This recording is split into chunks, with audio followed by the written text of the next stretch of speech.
ಕಾರವಾರದ ಕದಂಬ ನೌಕಾನೆಲೆಯ ಗುಟ್ಟಿನ ಫೋಟೋಗಳನ್ನು ವಿದೇಶಿ ಗೂಢಚರರಿಗೆ ಕಳುಹಿಸಿರುವ ಸಂಬಂಧ ರಾಷ್ಟ್ರೀಯ ತನಿಖಾ ದಳದವರು ಇಬ್ಬರು ತಪ್ಪಿತಸ್ಥ ಸಿಬ್ಬಂದಿಯನ್ನು ಬಂಧಿಸಿದರು. ಕಾರವಾರ ತಾಲೂಕಿನ ಮುದಗಾದ ವೇತನ ತಾಂಡೇಲ, ಅಂಕೋಲದ ಅಕ್ಷಯ್ ನಾಯಕ್ ಬಂಧಿತ ಆರೋಪಿಗಳು.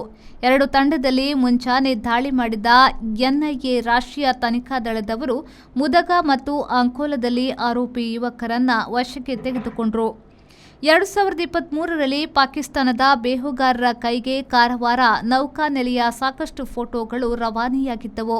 ಆಗ ಎನ್ಐಎ ಹೈದರಾಬಾದ್ ಘಟಕದವರು ಕಾರವಾರ ನೌಕಾನೆಲೆಯ ಕೆಲವು ಅಧಿಕಾರಿ ಮತ್ತು ಸಿಬ್ಬಂದಿಯನ್ನ ವಶಕ್ಕೆ ಪಡೆದಿದ್ರು.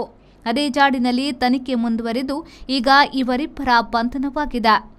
2024ರ ಆಗಸ್ಟ್ನಲ್ಲಿ ಇವರಿಬ್ಬರನ್ನ ವಿಚಾರಣೆ ನಡೆಸಿದ ಎನ್ಐಎ ನೋಟಿಸ್ ನೀಡಿತ್ತು. ಸಮಗ್ರ ತನಿಖೆಯ ಬಳಿಕ ಈಗ ಬಂಧಿಸಿದೆ.